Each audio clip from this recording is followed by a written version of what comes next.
На 28 февруари, по повод Денят на баба Марта, за трета поредна година бе закичено дърво с мартеници в центъра на град Генерал Тошево.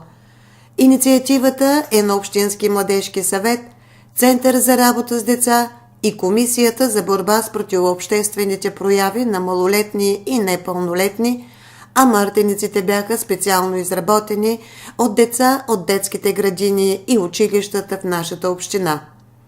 Навръх празника, 1 март, в 9 часа, в сградата на Общинска администрация, децата от Центъра за работа с деца поздравиха кметският екип и ги закичиха с мартеници за здраве и берекет. Празничният ритуал завърши с окичване на голяма мартеница на входа на сградата на общината. През целия ден се провеждат мероприятия по повод най-българския празник, Деня на баба Марта, в читалищна библиотека с презентация за празника, всички училища и детски градини на територията на общината. Последва поздрав и от Народно читалище Светлина 1941 към общинското ръководство на Симона Йорданова.